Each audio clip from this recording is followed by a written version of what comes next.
welcome to Wall of Power TV. I'm your host, Paul Metza. We are on site today at a question and answer session with Billy Bragg about his new book, Roots, Radicals, and Rockers, The History of and the Beginnings of Skiffle, with author and musician Jim Walsh. We are at my favorite bookstore in the Twin Cities, Magers Quinn, that literally has the best new and used music section in town. I've got a couple $1,000s worth of books I've bought here over the years.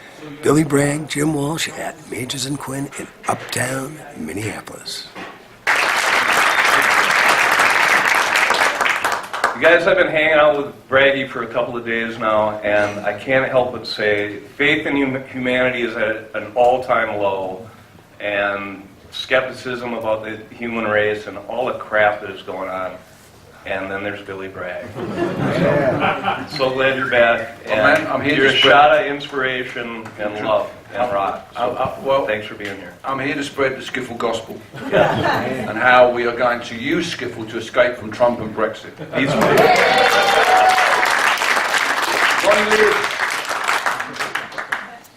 Tell the people what Skiffle is, and tell me, what was your introduction personally to Skiffle? Did you first hear about it via the Beatles or that sort of myth? Not really. And tell people what Skiffle is and what inspired the book. Skiffle is basically British schoolboys in the mid-1950s playing Leadbelly's repertoire. And it is predominantly schoolboys. There's a few figures who are born in the 1930s who are the same generation as Elvis Presley and Jerry Lee, who are making the records, people like Lonnie Donegan. Skiffle is the nursery of the British invasion of America. Because what happens is, by the time the folk boom happens in the United States of America, and white teenage boys begin to think about playing guitars, this is in 59-60, Skiffle has hit Britain in 56. Their contemporaries, our 19-year-olds, are already in Hamburg. And it's that 18-month to 2 years advantage that means that when the Beatles break America at the beginning of 1964, there's a whole army of road-hardened bands ready to come in behind them. You know? Lennon might have met McCartney, they might have formed a band, they might have had a hit, they might have broke America, but there would not have been that whole surge of British bands ready to take their place. And between January 1964 to January 1966, in that 2-year period, British groups were at the top of the Billboard charts for 52 out of 104 weeks. Every single one of those bands had begun playing Skiffle, except Petula Clark. She's the exception. And she's an exception because she's a girl. Girls don't play Skiffle for the obvious reason. Same reason why they didn't play football in Britain in the 1950s, because it was their gender was excluded them, unfortunately. And secondly, Petula Clark had been making records since she was 12 years old. She didn't need Lonnie Donegan to tell her to be a pop star.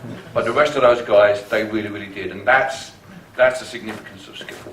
The great thing about the book is that it really, trad jazz in England as a reaction to the big bands, post-war big bands.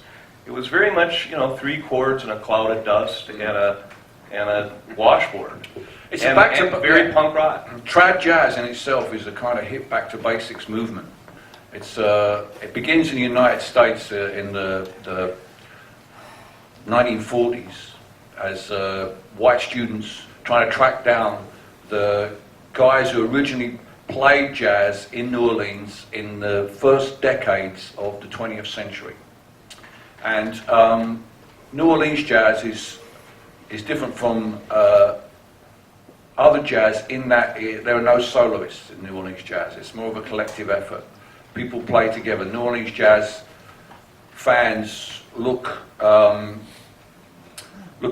Louis Armstrong as a traitor, because he not only did he go to Chicago, but he also started playing solos. That's not what New Orleans jazz is about. And in some ways, the trad jazz fans were reacting against the mainstream pop jazz of the time, the big band, you know, crooners, orchestras, you know, massive bands. They believed that jazz had lost its essence as an African-American art form, and they were trying to get back to that. And in many ways, they were doing what the Ramones were doing in the US and what Dr. Feelgood were doing in the UK just before punk rock. They were reacting against the stadium rock and trying to get back to the roots of guitar rock by taking it back to its absolute basics. And the trad jazz guys were like that. They were trying. There was another group who also reacted against the mainstream jazz. They were predominantly, well, they were all young African American musicians, and they went on to make modern jazz. But both, although they eventually became enemies of one another, they were both reacting to the mainstream nature of jazz. And that kind of, what happened in the UK was that because it was impossible to learn this music, you know, there was nobody who knew how to play it. All they had to work on were the original recordings if they could find them. And there were some imports, there were some jazz shops, but the recordings they were using and they were trying to imitate were predominantly recorded in the 20s and the 30s on one microphone in a room. And because of the nature of the recording process, the original jazz players, who weirdly believed they were playing ragtime. They only found out they were playing jazz when jazz went to New York and people called it jazz. They figured they were just playing ragtime, which is kind of weird. But the guys in the UK, the 19, 20 years old, who wanted to play this style, listened to these records. And because the recordings were so primitive, the original musicians, the African-American musicians, blew very hard to get on the grooves of the record. So the young guys in Britain in the late 40s, early 50s, they didn't know any better. They didn't know anything really about sort of, you know, style and timbre. They just blew the shit out of their instruments in imitation of the record sound. And as a result, after about 30 minutes, their lips were so numb they couldn't play anything. So, rather than lose their audience, they put down their instruments, picked up acoustic guitars, a washboard, and used the bass from the jazz band, and they played more or less Leadbelly's repertoire to their audience. And they called this the breakdown set. This was the breakdown group. And they were what they were trying to do was they were trying to educate their audience on what they believed at the time was that were the roots of jazz. They believed at the time that the jazz had evolved out of the blues, because blues is also a jazz term, although it means in jazz it means like a jam. In reality, the blues as we know it, the 12-bar blues, evolves in the couple of decades after trad jazz, but they didn't know that at the time. So they were passionate about this music, and they wanted to play this music to kids in the UK to educate them about African-American roots music. Why were you so passionate about telling the story? I mean, for me, the book really it's given Lonnie Donegan his due, you know. This story about you and John Peel and Lonnie Donegan sitting there, and Peel being in awe of Lonnie Donegan and him kind of holding forth with you. That's kind of the beginning of the book. You know, yeah. You really, that lit a fire. But early on as a kid, what did you know about Lonnie Donegan? And am I right? Is it trying to give Lonnie Donegan his due? And tell everybody who he is. Lonnie Donegan was the banjo player in the Chris Barber Jazz Band.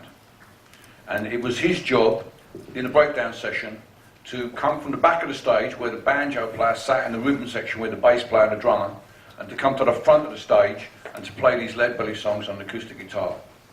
And Pete Townsend, in the book, I speak to Pete Townsend, and he says he saw, this was in, he saw this jazz band in Ealing Town Hall, and his father, Townsend's father, was in a swing band called the Squadronaires. And he said when the guitar player came from the back of the bandstand to the front of the bandstand and took control of the gig, he said, I knew at that moment that this was the future. And that I was going to get a guitar and it was going to be bye-bye old man. And that's who Lonnie Donegan is. He's the guy who comes from the back of the bandstand to the front of the bandstand holding the guitar. By the time I heard about him in the 1960s, he'd moved from being Mr. Skiffle, he'd moved in the only direction he knew, which is into what we refer to in the UK as variety, which you call vaudeville. Because that was the only kind of... He's like Elvis in many ways.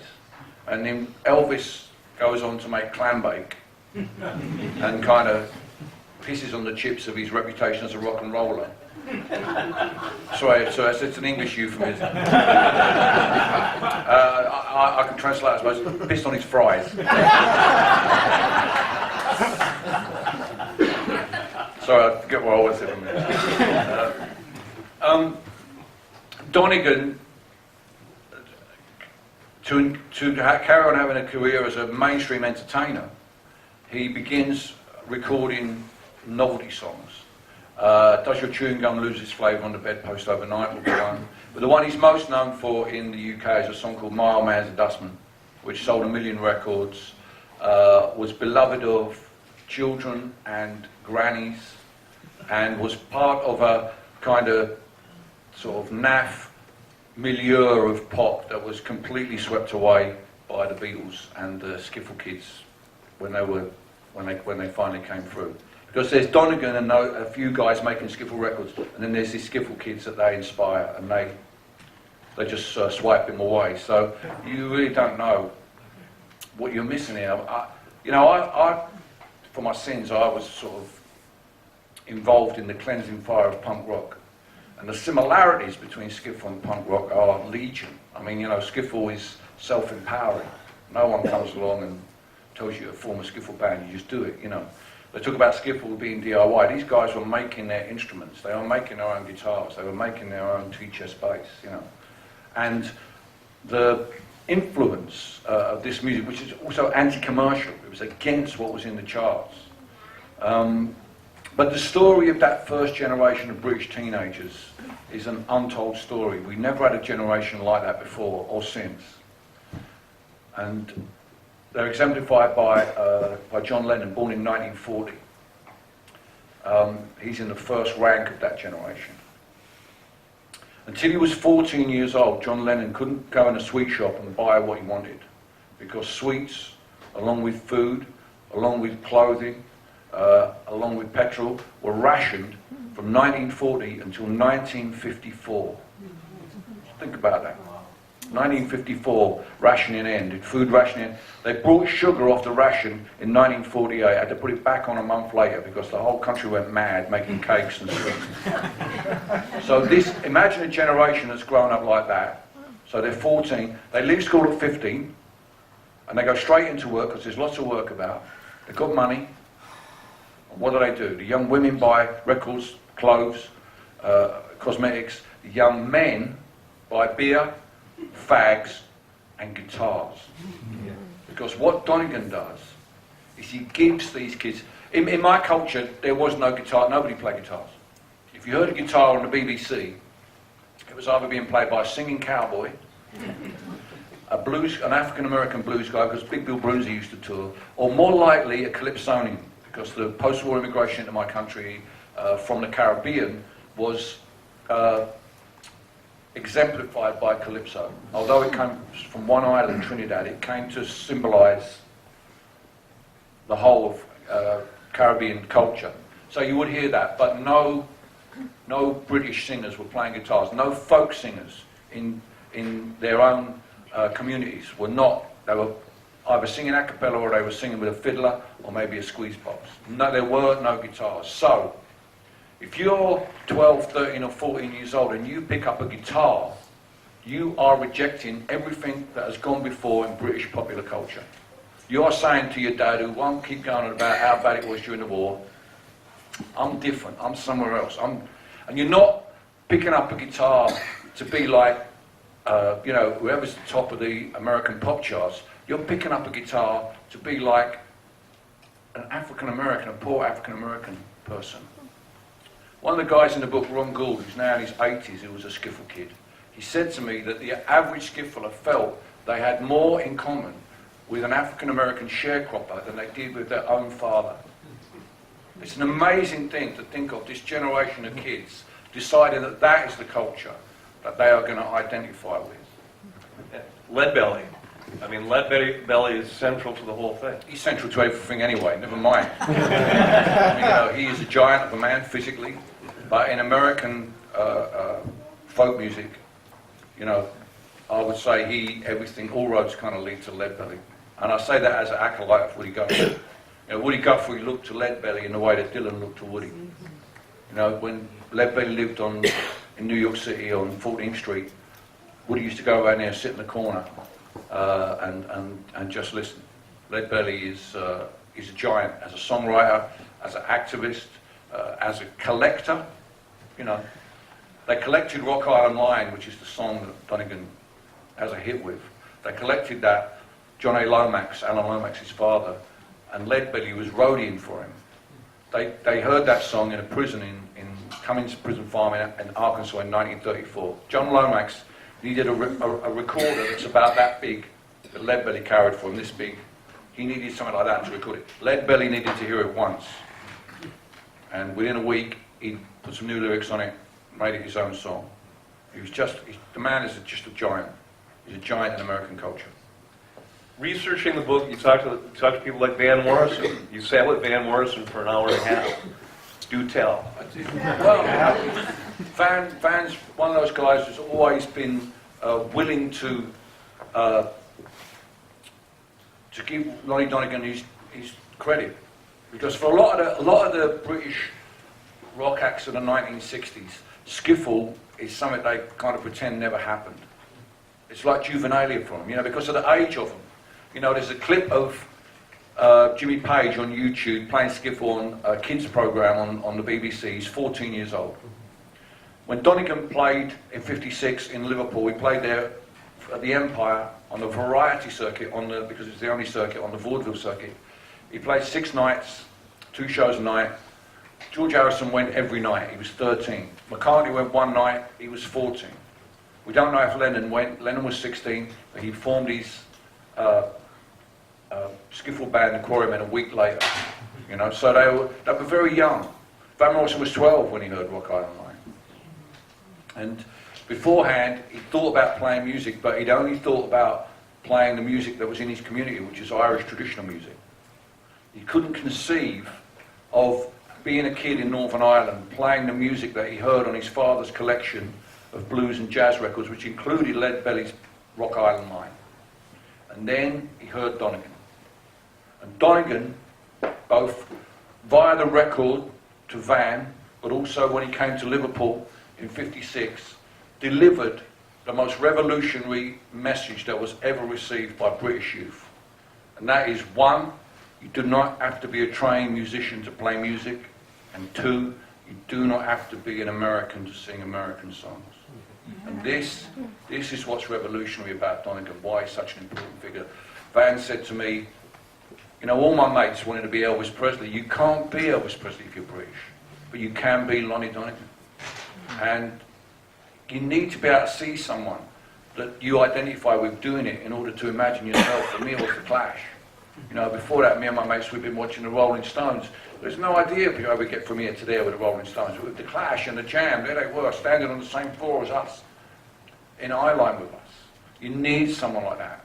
And for that first generation, Donegan is the man who puts the guitar into their hands and says, take on the world. But this really hasn't been written before. There have been a couple of books prior to your Skiffle book. Yeah. Why is it important to recast history like this? Well, really what I wanted to do was put it in a context. It needed to be put in a context. One of the things because basically, you generally read about skiffle in British pop literature. In the biography of 60s rock stars, there'll be a couple of pages that explain briefly about skiffle. But they treat Lonnie Donegan having a hit with Rock Island Line in 1956 as a singularity that just kind of happened. Now, we all know of us who've been in any rock scene that shit just don't happen like that. So I wanted to work out how we got to that point. And I'm very pleased to say in my book, Rock Island Line gets into the charts in chapter 13 of a 26-chapter book. And by the time it gets there, I'd like to hope that you have the context, what was going on in Britain at the time, of why that should happen. A big unwritten part of that is the role of young women in the process. because working class young women played an absolute key role in the identification of teenagers. In 55, the first generation of working class women born during the war leaves school. And Skiffle and what happened is working class, because what happens for middle class and upper class kids in my country, they go to university and into professions that defer earning. So they're training as lawyers, they're training as doctors, they're not getting paid. Whereas these kids had money, there was a lot of it, there was low unemployment, they had money, they only had to pay their parents housekeeping. So these young women they're suddenly visible to marketing companies. So teenage girl magazines start appearing. But these young women, they have no social space of their own. They can't go into a pub without a man. In some bars they can't even go in as a woman. They don't want to go to the milk bar because that's where there's little kids. They don't want to go to the tea rooms because they might see their auntie. So they go to the new cappuccino bars, where you can buy a rather milky, frothy coffee and sit there till 2 o'clock in the morning if you want to, looking cool like a beatnik. And it's these young women who find this social space for themselves that bring the Skiffle kids out of, because basically these, it's estimated in peak Skiffle in 1957, the year I was born, there were between 30,000 and 50,000 Skiffle groups playing in the UK. Yeah. And of those, I would estimate less than 500 were professional. The rest of them were school kids. They were playing in scout huts, church halls, school gymnasiums. They weren't doing gigs like we did gigs. They just weren't there. They were just playing for fun. But what happens with the young ladies, the young women, is when they colonise the coffee bars, the young men go into the coffee bars and play for them. And that's how you start the whole process of the Jacaranda in Liverpool, where the Beatles played, the Two Eyes in London, where the Tommy Steele and those guys played. And that's how the whole process comes together, because if you play football, you can impress your mates. If you play skiffle, you can impress girls. And in many ways, that's why I never took up football. I wasn't very good at it anyway. What's its legacy now? I mean, 30,000 Skiffle groups. Yeah. What do you, other than your book Yeah. and punk rock? Yeah. Well, with due respect, punk rock was probably the first scene in the UK that wasn't part of Skiffle. That's my generation, and we were too young. But right up until into the 1970s, it's not just a 60s phenomenon. The components of Dr. Feelgood met each other playing in skiffle bands on Canvey Island in the UK. Bjorn from ABBA was in a skiffle band in Sweden. Motley Hoople was originally skiffle players. Bowie, Elton John, really right up to the mid-70s, it carries on. And it still remains obscure in my country, but I believe it deserves to have the same credibility as punk rock, because it was as revolutionary as punk rock. The music itself, it doesn't really stand up. It doesn't really stand up if you go back and listen to it. But you have to appreciate where it was coming from, how staid and boring it was. And, Lonnie Donegan recorded Rock Island Line on the 13th of July in 1954 for a trad jazz record with the Chris Barber Jazz Band. They didn't have enough material, and they were going to fail to make enough tracks, so they decided to do a few skiffle songs. And it was released 18 months later on a whim. And it starts off a minute's monologue, and then when Donegan starts playing, it gets faster and faster and faster and faster and faster. It's really not a sort of thing you would make as a record to put out as a single. But they recorded that song literally 8 days after Elvis Presley recorded That's All Right Mama in Memphis for Sam Phillips, literally. And that's a bit, when I realised that was a bit of a mind blow. But the thing that really blows my mind is that when Donegan recorded Rock Island Line, in his intro, for some reason, he introduces the idea of a toll booth on the railroad. The story is there's a guy bringing his train up and he wants to go in the toll booth, and if he's got livestock he doesn't have to pay any money. And he says, okay, you can go through. And he says, I fooled you, I got pig iron. I think it might be Leadbelly making a pun. But Leadbelly's version doesn't mention a toll booth. So if you ever hear someone singing Rock Iron Line and they mention a toll booth, they're singing Lonnie Donegan's version. They're not singing Leadbelly's version. They've got it from Lonnie, okay? Johnny Cash made a record, his very first record for Sun Records in 1957. The very first track is Rock Iron Line. He mentions a toll booth.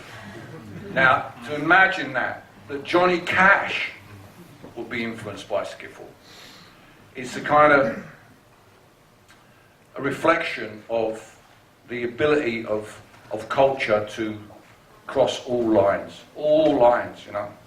And I think that's a very powerful, you can't put barriers around culture, you know.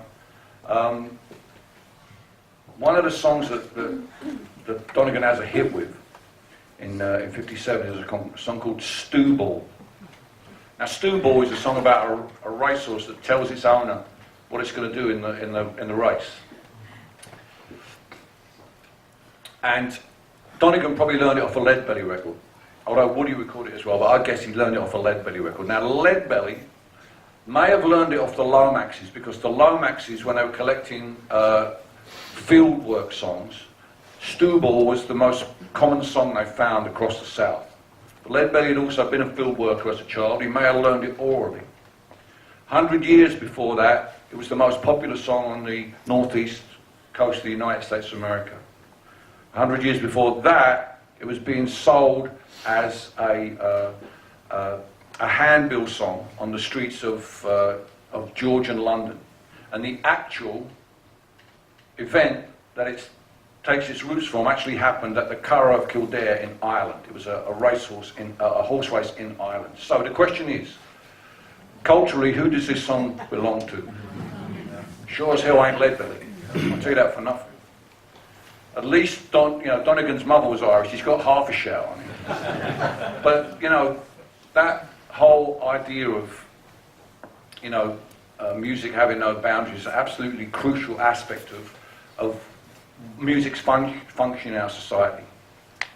Music has the power to make you feel things for people that you've never met before, or emotional situations that you yourself has never experienced. The currency of music, not just political music, but all music, the currency of music is empathy. And for those kids to be able to sing those songs and feel empathy for those sharecroppers, it's just one illustration of how music works. And the times that we live in now, when there seems to be a war on empathy, where anybody who expresses any compassion for anybody else suddenly finds themselves, accused of political correctness or virtue signaling or any other shit designed to police the limits of social change. Those of us who make music or any art, any culture, we should be ramping up the empathy. We should be ramping out. Which brings us to your new book. Yeah. Billy's got a great new book coming out in the UK in next month, right? And in September in the States, it's called The Three Dimensions of Freedom. And I've read it, and it's a searing little blast of what we need. Very much connecting the dots between these times that we're living through and this idea of accountability. You can't just tweet hate, and our societies don't react. But that is what's happening, and that's the world we live in now. Hi, this is Paul Metzel. We are on site with producer Andy Watson for the Wall and Power TV. Billy, of course, is a brilliant musician, songwriter, and great political mind. I opened for him in '83 at the 7th Street Entry, and we've done some shows around the country over the years. But it's always great to hook back up with Billy.